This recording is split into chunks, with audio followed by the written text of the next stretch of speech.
Hello students, today we'll be discussing lecture 2 of the chapter Acids, Bases and Salts from Chemistry for class 10.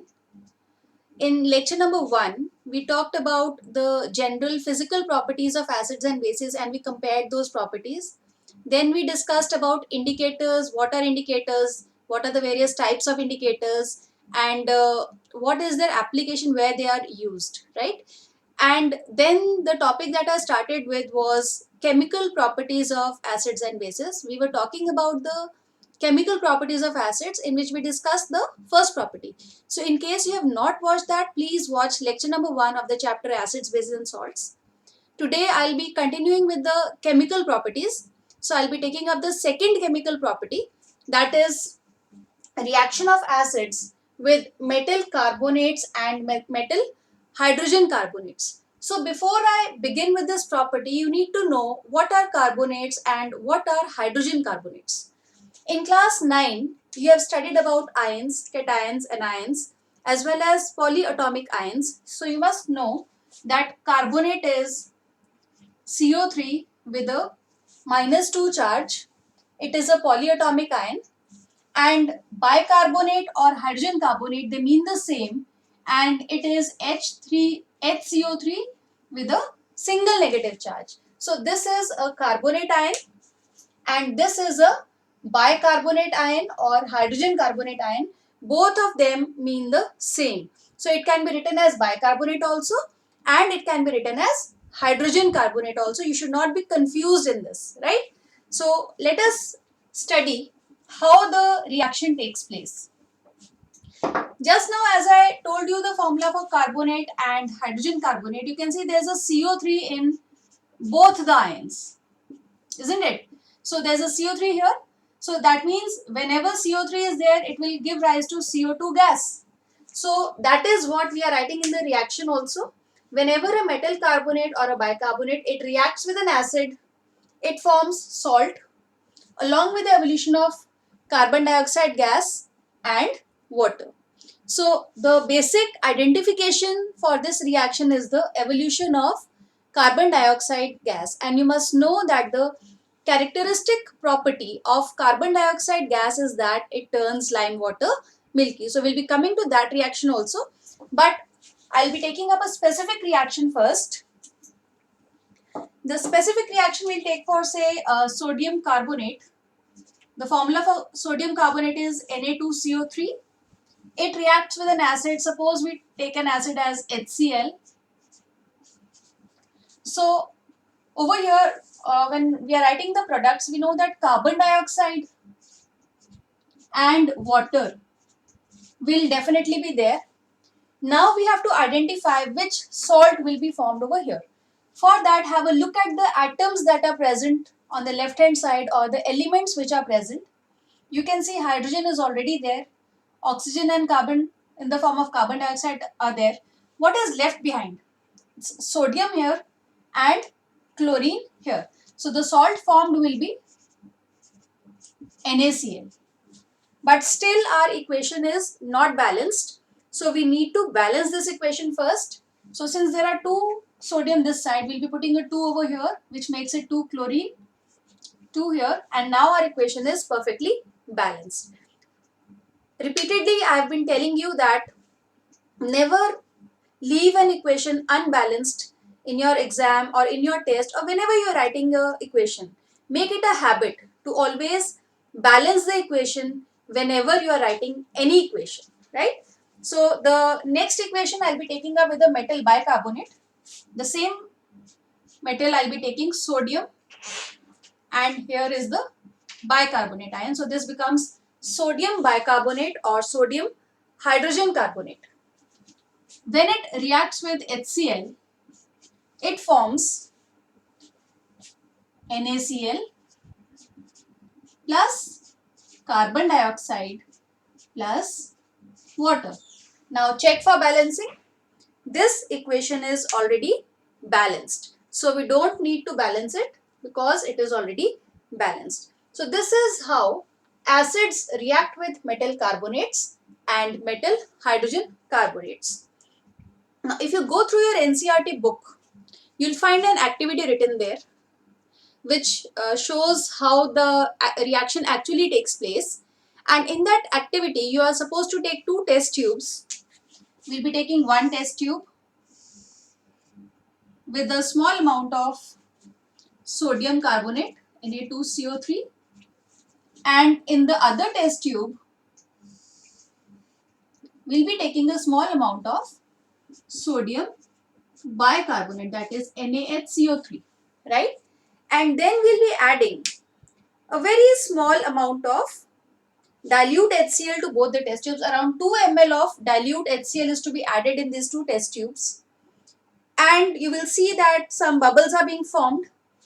We'll pass the gas that is being evolved through lime water, and the observation will be that the lime water, it turns milky. So first of all, you need to know what is lime water. What is the chemical composition of lime water? Chemically, lime water is calcium hydroxide. So this is actually lime water. When we say lime water, it doesn't mean lemon water. It's lime water when calcium hydroxide, it's a solution of, aqueous solution of calcium hydroxide, you can say. So this is actually lime water. And when carbon dioxide gas passes through it, then it results in the formation of calcium carbonate along with water. So this calcium carbonate that has been formed is in the form of white precipitates because it is insoluble in water. Since it is not soluble, the white precipitates, they keep floating in the water, or they keep hanging in the water, or they keep suspended in the water, and that is why the milkiness, it appears. But if we continue passing carbon dioxide through lime water for a longer time, the milkiness will disappear.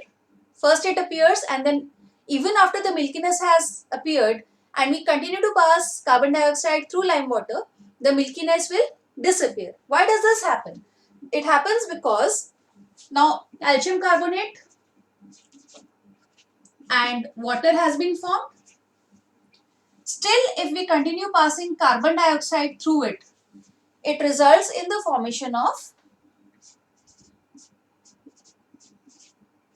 now I want you to tell me the name of this product. You should be able to answer this because you've studied that this is hydrogen carbonate, so this becomes calcium bicarbonate. Earlier it was calcium carbonate and now it has become calcium bicarbonate over here. So this is the name of the compound is calcium bicarbonate, and this compound is soluble in water. So that is why the milkiness disappears. These two reactions or these two equations are very, very important for exam point of view. You must exactly know what happens when carbon dioxide is passed through lime water. So whenever you get such a question that what happens when carbon dioxide is passed through lime water, you need to write these two equations and you need to explain that when carbon dioxide is passed through lime water, white precipitates of calcium carbonate appear, and this causes the milkiness. But if we continue passing carbon dioxide even after the white precipitates have been formed, the milkiness disappears due to the formation of calcium bicarbonate, which is soluble in water. So this is about the second property. Um, I hope that this property is very clear to all of you. Now we'll be starting with the third property. The third property is reaction of acids with bases. This we have studied in the first chapter also, and you must know that this is also known as a neutralization reaction. So the third property that we are going to pick up over here is that reaction of acids with bases. This is the third property. Now, I have already told you that when an acid reacts with a base, we give it a term that is known as neutralization reaction. And this is a very simple reaction actually. It always results in the formation of salt and water. So the general reaction for this equation will be acid plus base gives salt plus water. Now you can take up any acid over here. Suppose I take up sulfuric acid, that is H2SO4, and I take up any base. Suppose I take up sodium hydroxide. With salt will be formed here. It will be sodium sulfate, that is Na2SO4, and along with the formation of water, the equation is unbalanced. So we'll be balancing the equation. We'll put a 2 over here, and sodium is balanced, sulfate is balanced, and H2O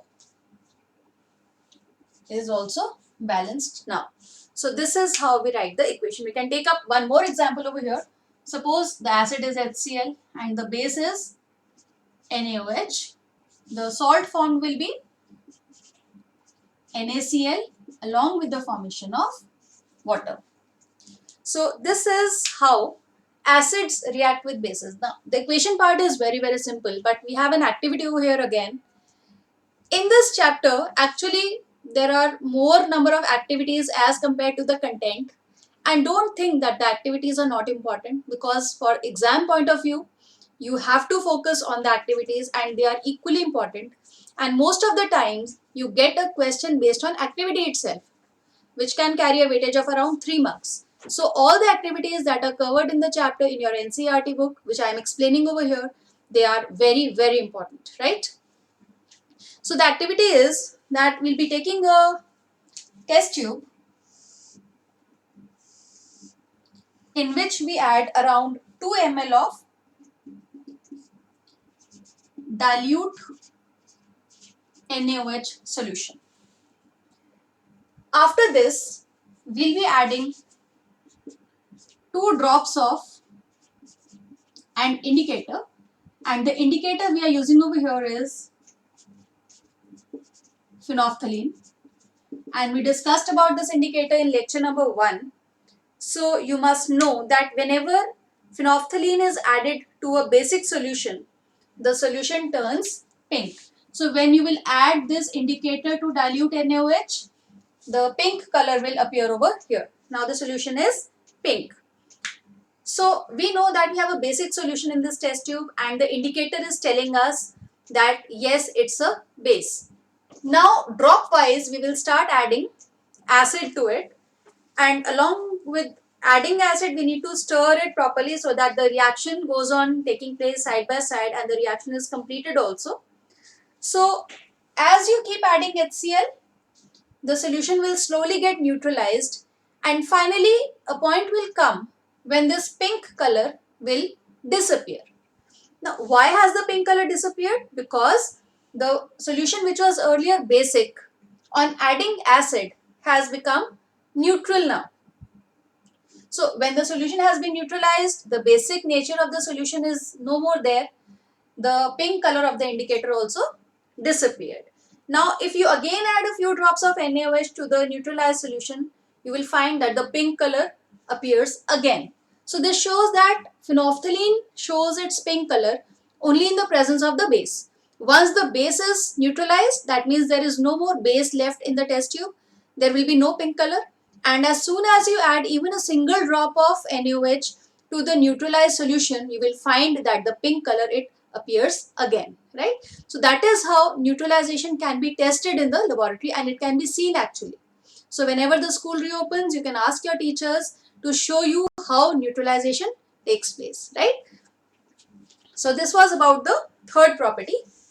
Now we'll be talking about the fourth property. The fourth property is reaction of metal oxides with acids. The fourth property is reaction of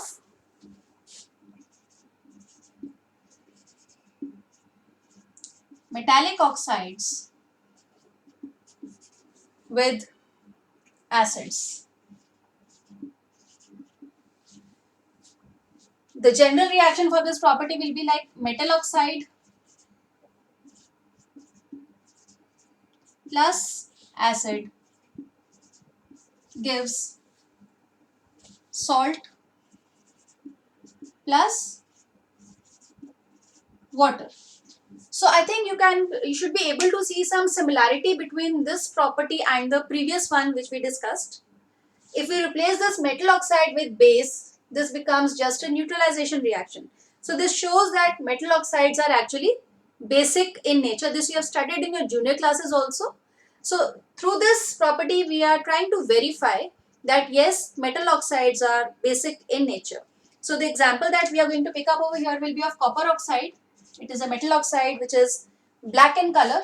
So we'll be mentioning the color change also, because color changes in chemistry are very important and you need to remember all these changes. So what will be the salt formed here? It will be CuCl2 and along with the formation of water. You need to remember over here that most of copper salts, they are bluish or bluish green in color. So this is copper 2 chloride that has been formed over here. The name of the salt is copper 2 chloride and its color is now bluish green. So this is how a metal oxide reacts with an acid. So using this property we can show that metal oxides are basic in nature and you need to remember this reaction as well. The fifth and the last chemical property of acids is, actually this is not about acids, this is the reaction of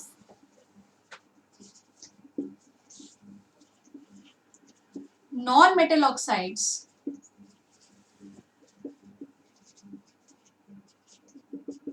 with bases. So if we write down the reaction for this, it comes like non-metal oxide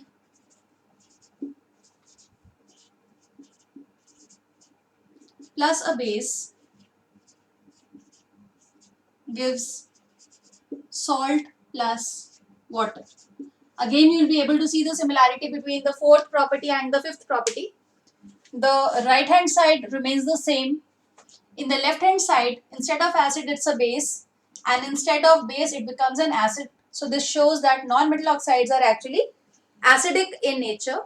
And for the specific example, we can take a carbon dioxide with, say, calcium hydroxide, which is a mild base, and the products formed will be calcium carbonate along with water. So this is how non-metal oxides, they react with bases. So this property shows that non-metal oxides are actually acidic in nature. So these are the 5 properties of acids and bases which we have studied in detail.